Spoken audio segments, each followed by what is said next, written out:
The holographic chamber of the Galactic Council hummed with desperate energy as Ambassador Abigail Chen stood before the assembled representatives of 47 species. Her uniform, crisp and bearing the insignia of the Terran Confederacy, seemed almost out of place among the elaborate vestments and biomechanical augmentations of the alien dignitaries.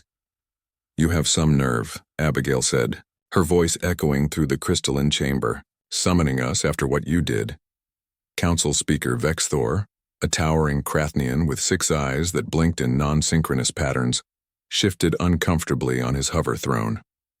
"Ambassador Chen, please understand our predicament.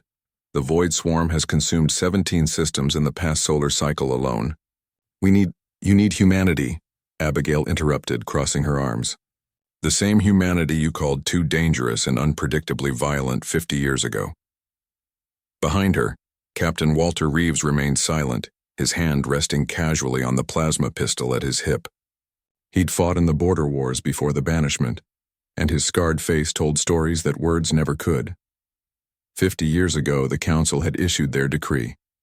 Humanity was too aggressive, too prone to conflict, too willing to fight rather than negotiate. The other species had voted unanimously. Earth and all her colonies were to be isolated, cut off from the galactic community, their hyperspace beacons disabled and trade routes closed. The Council believed they were teaching humanity a lesson.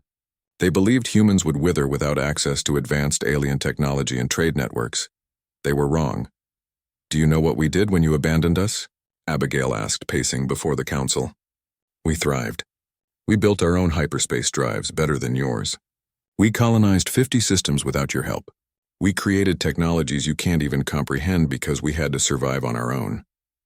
Counselor Ixpala, a crystalline being whose body refracted light into rainbow patterns, spoke in harmonics. "We acknowledge our error in judgment, Ambassador, but pride cannot stand against extinction.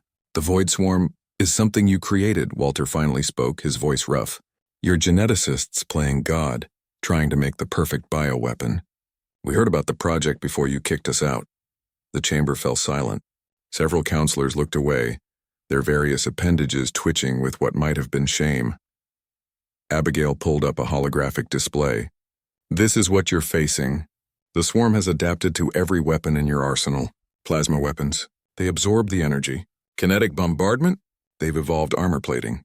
Biological warfare? They eat it and incorporate the toxins into their own arsenal. Then you understand why we need you," Vexthor said, his voice carrying a tremor. "Human unpredictability. Human violence, human creativity and warfare." "You mean our savagery," Abigail said flatly. "Our barbarism. Our primitive tendency to hit things until they stop moving." Walter smiled grimly. "Sometimes the old ways work best." Abigail turned to face the Council directly. "Let me tell you what happened when the swarm reached our outer colonies. The settlement on Kepler 442b. 3,000 colonists, mostly farmers and miners. No military installation. When your species encountered the swarm, you evacuated and ran. You know what those farmers did?" She pulled up another holographic image. "They jury-rigged mining explosives into proximity mines. They turned their agricultural drones into kamikaze bombers. They weaponized their fertilizer stockpiles.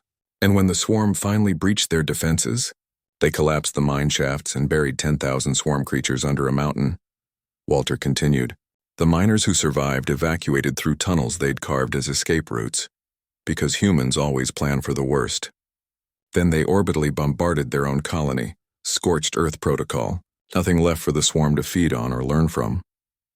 3,000 civilians did what your military fleets couldn't," Abigail said. "They stopped the swarm's advance in that sector completely. Because humans don't just fight to win. We fight like cornered animals, and we're willing to sacrifice everything to protect what's ours." Counselor Zephyrim, an avian species representative, ruffled his feathers. "Then you will help us? Humanity will return to the galactic community?"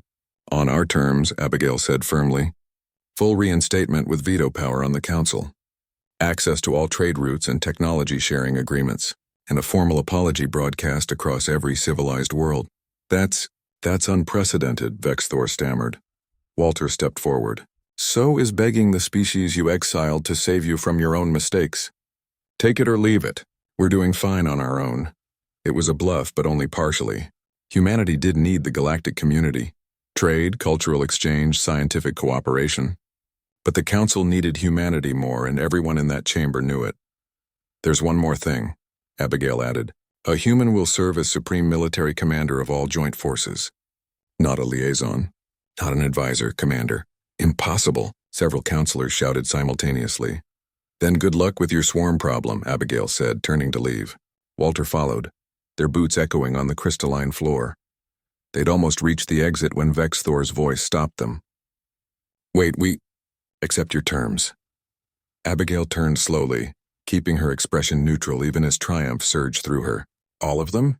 All of them, Vex Thor confirmed, his 6 eyes blinking in what looked like defeat.